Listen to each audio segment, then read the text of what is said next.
मैं एक नए फ्लैट में शिफ्ट हुआ हूं, एक नई शुरुआत की उम्मीद में। 7वीं मंजिल, फ्लैट नंबर 702। एक सामान्य सा नंबर, एक सामान्य सी मंजिल, या शायद नहीं। सब कुछ नॉर्मल लग रहा था, कम से कम शुरुआत में, सिर्फ एक चीज को छोड़कर। एक अजीब सी फीलिंग, कुछ अजीब सा लग रहा था, जैसे कोई देख रहा हो। लिफ्ट के अंदर मैंने देखा एक अजीब सी चीज कि 13वीं मंजिल के लिए कोई बटन नहीं था।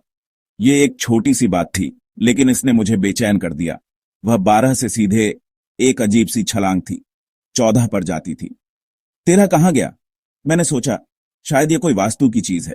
फिर एक दिन जब मैं काम से लौट रहा था, लिफ्ट 12वीं और 14वीं मंजिल के बीच रुक गई। एक झटके के साथ सब कुछ शांत हो गया। दरवाजे धीरे से खुले। मेरे ठीक सामने एक भूला हुआ कॉरिडोर था, अंधेरा और धूल से भरा हुआ। सीढ़ियों पर 13 लिखा था, एक मंजिल जो नहीं होनी चाहिए थी, लेकिन वहीं थी।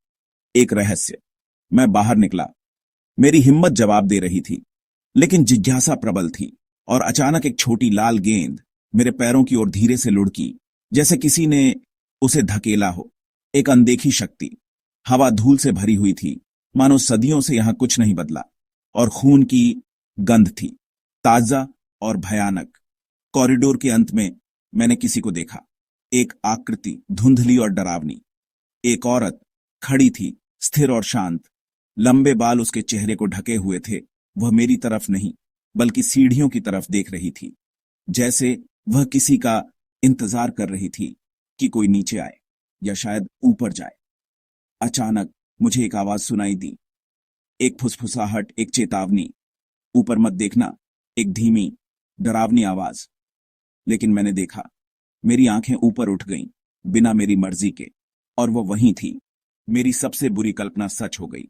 उल्टी लटकी हुई एक भयानक दृश्य। उसकी आंखें खून जैसी लाल सीधे मुझे घूर रही थीं, मेरी आत्मा को भेद रही थीं।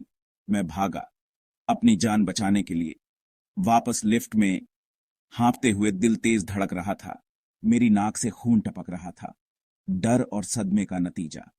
मेरे पीछे का शीशा टूट गया, जैसे कुछ अंदर आ गया हो, और मेरा गला ठंडा और कसा हुआ महसूस हुआ, जैसे किसी ने मेरा गला दबा दिया हो। अब हर रात 2:13 पर, एक भयानक घड़ी की तरह, लिफ्ट अपने आप चलती है उस मंजिल की ओर, और 13 नंबर का बटन लाल चमकता है। अगर आप कभी उसे देखें, उस लाल चमक को, ऊपर मत देखना, क्योंकि वह वहीं होगी, आपका इंतजार करती हुई।